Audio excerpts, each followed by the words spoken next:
ವೀಕ್ಷಕರ, ಇನ್ನು ವಿಜಯನಗರ ಶಾಸಕ ಆನಂದ್ ಸಿಂಗ್ ಮೇಲೆ ಹಲ್ಲೆ ಪ್ರಕರಣಕ್ಕೆ ಸಂಬಂಧಪಟ್ಟ ಹಾಗೆ ಪೊಲೀಸರಿಂದ ತಪ್ಪಿಸಿಕೊಂಡು ಪರಾರಿಯಾದ ಕಂಪ್ಲಿ ಶಾಸಕ ಗಣೇಶ್ ಮುಂಬೈನ ಖಾಸಗಿ ಹೋಟೆಲ್ನಲ್ಲಿ ವಾಸ್ತವ್ಯ ಹೂಡಿದ್ದಂತಹ ಗಣೇಶ್ ಖಚಿತ ಮಾಹಿತಿ ಮೇರೆಗೆ ಮುಂಬೈಗೆ ತೆರಳಿದ್ದ ರಾಮನಗರ ಪೊಲೀಸರು ಈಗ ಬಂಧನಕ್ಕೆ ಹುಡುಕಾಟ ನಡೆಸ್ತಾ ಇದ್ದಾರೆ. ಬಂಧನಕ್ಕೆ ತೆರಳಿದ್ದ ವೇಳೆ ಪೊಲೀಸರಿಂದ ಎಸ್ಕೇಪ್ ಆಗಿದ್ದಾನೆ ಗಣೇಶ್. ಮುಂಬೈನಲ್ಲಿ ಗಣೇಶ್ ಬಂಧನಕ್ಕೆ ಪೊಲೀಸರು ಬಲೆ ಬೀಸಿದ್ದಾರೆ. ವೀಕ್ಷಕರೇ, ಈಗಾಗಲೇ ವಿರೋಧ ಪಕ್ಷಗಳು ಕೂಡ ತುಂಬ ಆರೋಪ ಮಾಡ್ತಾ ಇದ್ದಾವೆ. ಅವರನ್ನು ರಕ್ಷಣೆ ಮಾಡುವಂಥ ಜವಾಬ್ದಾರಿ ನಡೀತಾ ಇದೆ. ಇಬ್ಬರು ಪಕ್ಷದ ಶಾಸಕರೇ, ಆದರೆ ಇಬ್ಬರ ನಡುವೆ ಈ ರೀತಿಯಾದಂಥ ಸಹಿಸಲಿಕ್ಕೆ ಸಾಧ್ಯವಾಗದೇ ಇರುವಂಥ ಅಸಹ್ಯ ರೀತಿಯಲ್ಲಿ ಜಗಳ ಆಗಿರೋದನ್ನು ನೋಡ್ತಾ ಇದ್ದೀವಿ. ಇವರು ಶಾಸಕರಾಗಿರಬೇಕಾದಂಥವರು ಮಾದರಿ ಆಗಬೇಕಾಗತ್ತೆ. ಆದರೆ ಆ ಕ್ಷೇತ್ರದ ಜನತೆಯನ್ನು ಇವರು ಯಾವ ರೀತಿ ದುರುಪಯೋಗ ಪಡಿಸ್ಕೊಳ್ತಿದ್ದಾರೆ, ಮತಗಳನ್ನು ಹಾಕಿಸ್ಕೊಂಡು ಕ್ಷೇತ್ರದಲ್ಲಿ ಇವರು ಶಾಸಕರು ಅಂತ ಹೆಸರಿದ್ದರೂ ಕೂಡ, ಆದರೆ ಆ ಶಾಸಕರ ಈ ವರ್ತನೆ ನಿಜಕ್ಕೂ ಕಪ್ಪು ಮಸಿಯಾಗಿದೆ. ಆ ಶಾಸಕ ಸ್ಥಾನಕ್ಕೆ ಒಂದು ದೊಡ್ಡ ಗಲೀಜು ಮೆತ್ಕೊಂಡಿದೆ ಅನ್ನೋದನ್ನು ನಾವೀಗ ಗಮನಿಸಬಹುದಾಗಿದೆ. ಇಂಥ ಸಂದರ್ಭದಲ್ಲಿ ಅದೇ ಪಕ್ಷದ ಶಾಸಕರು ಮೈತ್ರಿ ಸರ್ಕಾರ ಯಾವ ರೀತಿಯಾದಂಥ ಪೊಲೀಸ್ ಇಲಾಖೆಗೆ ನಿರ್ದೇಶನ ಕೊಡುತ್ತೆ, ಪೊಲೀಸರಿಂದ ನಿಜಕ್ಕೂ ಹುಡುಕಾಟ ನಡೀತಾ ಇದೆಯಾ ಅಥವಾ ಯಾಕೆ ಇಷ್ಟೊಂದು ತಡ ಮಾಡ್ತಾ ಇದ್ದಾರೆ ಅನ್ನೋ ಆರೋಪಗಳಿಗೆ ಇನ್ನೂ ಉತ್ತರ ಸಿಗಬೇಕಾಗಿದೆ. ಮತ್ತು ಕಂಪ್ಲಿ ಶಾಸಕ ಗಣೇಶ್ ಕಾನೂನಿನಲ್ಲಿ ಹೋರಾಟ ನಡೆಸುವ ನಿಟ್ಟಿನಲ್ಲಿ ಈಗ ಆಟ ಆಡ್ತಾ ಇದ್ದಾರಾ, ಎಸ್ಕೇಪ್ ಆಗಿದ್ದಾದರೂ ಯಾಕೆ? ಯಾಕಂತ ಹೇಳಿದ್ರೆ ಫೇಸ್ಬುಕ್ನಲ್ಲಿ ಅವರು ನಿನ್ನೆ ಪೋಸ್ಟ್ ಮಾಡ್ತಾರೆ, ಜಾತಿ ನಿಂದನೆ ಮಾಡಿದ್ರು ನನಗೆ ಆನಂದ್ ಸಿಂಗ್ ಅವರು, ಹೀಗಾಗಿ ನಾನು ತಳ್ಳಿದೆ ಅಷ್ಟೇ, ತಳ್ಳಿದ್ರೆ ಇಷ್ಟೆಲ್ಲ ಆಗುತ್ತಾ ಅನ್ನೋ ಅನುಮಾನ ವ್ಯಕ್ತವಾಗುತ್ತೆ.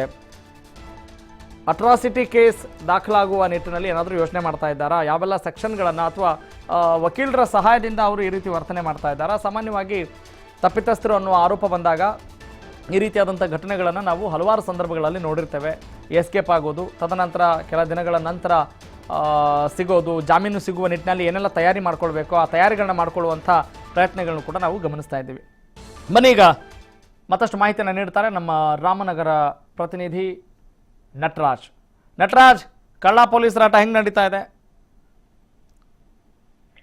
ರಾಘವ್ ಸೂರ್ಯ, ಏನೋ ಒಂದು ಕಂಪ್ಲಿ ಶಾಸಕನ ಬಂಧಿಸಲು ಈಗಾಗಲೇ ಕೂಡ 4 ವಿಶೇಷ ತಂಡನ ರಾಮನಗರ ಜಿಲ್ಲಾ ಪೊಲೀಸರು ಜಿಲ್ಲಾ SP ಗ ರಚನೆ ಮಾಡಿದ್ರು. ಈ ಒಂದು ತಂಡ ಏನೋ ಒಂದು ಮುಂಬೈಗೆ ಒಂದು ತೆರಳಿತ್ತು. ಅಲ್ಲಿ ಏನೋ ಕಂಪ್ಲಿ ಶಾಸಕ ಅಲ್ಲಿದ್ದಾನೇನೋ ಮಾಹಿತಿ ಮೇರೆಗೆ ಅಲ್ಲಿಯ ಸ್ಥಳೀಯ ಮುಂಬೈ ಪೊಲೀಸರ ಸಹಾಯದೊಂದಿಗೆ ಅಲ್ಲಿ ಮುಂಬೈ ಒಂದು ಹೋಟೆಲ್ಗೆ ಭೇಟಿ ನೀಡಿದಾಗ ಅಲ್ಲಿ ರಾಮನಗರ ಪೊಲೀಸರು ಬರ್ತಾ ಇದ್ದಾರೆ ಅನ್ನೋ ಮಾಹಿತಿ ಸಿಕ್ಕ ಕೂಡಲೇ ಅಲ್ಲಿಂದ ಕಂಪ್ಲಿ ಶಾಸಕ ಹೊರಗೋಗಿರುವಂತಹ ಮಾಹಿತಿ ಸಿಕ್ಕಿದೆ. ಈಗಾಗಲೇ ಕೂಡ ಅಂದ್ರೆ ಪೊಲೀಸರು ಮತ್ತು ಏನೋ ಒಂದು ಶಾಸಕರನ್ನ ಹುಡುಕಾಟದಲ್ಲಿ ಇನ್ನೂ ಕೂಡ ಏನೋ ಒಂದು ಕಂಪ್ಲಿ ಶಾಸಕ ಇನ್ನೂ ಕೂಡ ಸಿಕ್ಕಿಲ್ಲ. ಯಾಕೆಂದ್ರೆ ಕಂಪ್ಲಿ ಶಾಸಕನಿಗೆ ಸರ್ಕಾರನೇ ಒಂದು ರೀತಿಯಲ್ಲಿ ಸಪೋರ್ಟ್ ಕೊಟ್ಟಿದೆ ಅಂತ ಹೇಳ್ಬೋದು.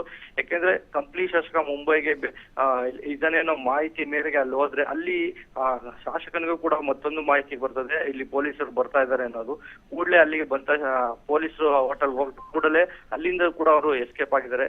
ಹಾಗೆ ಈಗಾಗಲೇ ಕೂಡ ಮುಂಬೈ ಪೊಲೀಸರ ಜೊತೆ ಕೂಡ ನಿರಂತರವಾಗಿ ರಾಮನಗರ ಪೊಲೀಸರು ಕೂಡ ಒಂದು ಚರ್ಚೆ ನಡೆಸಿದ್ರೆ ಇಲ್ಲೇ ಆದ್ರೂ ಕೂಡ ಅವ್ರನ್ನ ಬಂಧನ ಮಾಡ್ಲೇಬೇಕು ಅನ್ನೋದಾಗ ರಾಮನಗರ ಪೊಲೀಸರು ಒಂದು ನಿರ್ಧಾರ ಕೂಡ ಕೈಗೊಂಡಿರ್ತಾರೆ ಅನ್ನೋದು. ಓಕೆ ನಟರಾಜ್, ಈಗ ವಿರೋಧ ಪಕ್ಷ ಕೂಡ ತುಂಬಾನೇ ಆರೋಪ ಮಾಡ್ತಾ ಇದ್ದಾವೆ, ಅರೆ ಇವ್ರದೇ ಸರ್ಕಾರ ಇವ್ರದೇ ಪೊಲೀಸರು ಹಿಡಿಯೋಕ್ಕಾಗಲ್ವೇನ್ರಿ, ಅವ್ರದೇ ಪಕ್ಷದ ಶಾಸಕರನ್ನ ಹಿಡಿಯೋಕೆ ಇಷ್ಟೊಂದು ಕಷ್ಟಪಡ್ಬೇಕಾ ಅನ್ನುವ ಮಾತುಗಳು ವ್ಯಕ್ತವಾಗ್ತಾ ಇದ್ದಾವೆ. ಆ ಮಾತುಗಳಿಗೂ ಸದ್ಯದ ವಾಸ್ತವಕ್ಕೂ ಏನಾದರೂ ವ್ಯತ್ಯಾಸ ಇದೆ ಅಂತ ಅನ್ಸುತ್ತಾ ಅಥವಾ ಸಾಮ್ಯತೆ ಇದೆ ಅಂತ ಅನ್ಸುತ್ತಾ?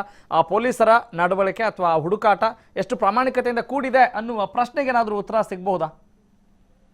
ಖಂಡಿತ ರಾಘವ ಸೂರ್ಯ, ಯಾಕೆಂದ್ರೆ ವಿರೋಧ ಪಕ್ಷಗಳ ಈ ರೀತಿ ಒತ್ತಡ ಹಿನ್ನೆಲೆಯಲ್ಲೇ ಕೂಡ ಹೇಗಾದ್ರೂ ಮಾಡಿ ಕಂಪ್ಲಿ ಶಾಸಕ ಗಣೇಶ್ನನ್ನ ಬಂಧನ ಮಾಡ್ಲೇಬೇಕು ಅಂತ ರಾಮನಗರ ಕೂಡ ವಿಶೇಷ ಪೊಲೀಸ್ ತಂಡ ಕೂಡ ರಚನೆ ಮಾಡಿದೆ.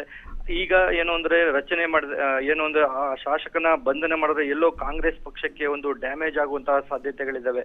ಯಾಕೆಂದ್ರೆ ಒಂದು ಕಾಂಗ್ರೆಸ್ನ ಶಾಸಕರಾಗಿರುವಂತಹ ಪಕ್ಷ ಈಗಾಗಲೇ ಕೂಡ ಕಾಂಗ್ರೆಸ್ ರಾಜ್ಯದಲ್ಲಿ ಅಧಿಕಾರದ, ಒಂದು ವೇಳೆ ಕಾಂಗ್ರೆಸ್ನ ಶಾಸಕ ಬಂಧನ ಆದ್ರೆ ರಾಜ್ಯದ ಜನತೆಗೆ ಒಂದು ಬ್ಯಾಡ್ ಮೆಸೇಜ್ ಹೋಗುವಂತಹ ಸಾಧ್ಯತೆ ಇದೆ. ಈ ಹಿನ್ನೆಲೆಯಲ್ಲಿ ಎಷ್ಟು ಸಾಧ್ಯ ಅಷ್ಟು ದಿನಗಳು ಕೂಡ ಅದನ್ನ ಬಂಧನನ್ನ ಒಂದು ಮುಂದೂಡ್ಬೋದು. ಈಗಾಗಲೇ ಕೂಡ ರಾಮನಗರದಲ್ಲಿ ಒಂದು ನಿರೀಕ್ಷಣಾ ಜಾಮೀನಿನ ಅರ್ಜಿಗೆ ಗಣೇಶ್ ಕಡೆಯಿಂದ ಅರ್ಜಿ ಸಲ್ಲಿಸಿ ನಿರೀಕ್ಷಣಾ ಜಾಮೀನು ಪಡೆದ ನಂತರ ಅವರನ್ನ ಬಂಧಿಸುವಂತಹ ಸಾಧ್ಯತೆ ಇದೆ ಅಂತ ಹೇಳ್ಬೋದು. ಈಗಾಗಲೇ ಕೂಡ ರಾಮನಗರ ಕೋರ್ಟ್ ನಲ್ಲೂ ಕೂಡ ಅವರು ನಿರೀಕ್ಷಣಾ ಜಾಮೀನು ಹಾಕ್ತಾ ಇರೋದನ್ನ ನೋಡಿದ್ರೆ ಎಲ್ಲೋ ಒಂದು ಸರ್ಕಾರ ಒಂದು ಕಂಪ್ಲಿ ಶಾಸಕನ ಬೆನ್ನಿಗೆ ನಿಂತಿರೋದ್ರಲ್ಲಿ ಯಾವುದೇ ಅನುಮಾನ ಇಲ್ಲ. ಯಾವುದೇ ಕಾರಣಕ್ಕೂ ಕೂಡ, ಯಾಕೆಂದ್ರೆ ಘಟನೆ ನಡೆದು 7 ದಿನ ಆಯ್ತು. 7 ದಿನವರೆಗೂ ಕೂಡ ಒಬ್ಬ ಶಾಸಕನನ್ನ ಬಂಧನೆ ಮಾಡಿಲ್ಲ ಅಂದ್ರೆ ಎಲ್ಲೋ ಒಂದು ಸರ್ಕಾರ ಹಾಗೂ ಪ್ರಭಾವಿ ಸಚಿವರ ಸಪೋರ್ಟ್ ಕಂಪ್ಲಿ ಶಾಸಕನಿಗೆ ಇದೆ ಅಂತಾನೆ ಹೇಳ್ಬೋದು Raghav. Okay, got it. Thank you Nataraj ತಮ್ಮೆಲ್ಲ ಡೀಟೇಲ್ಸ್ಗಾಗಿ.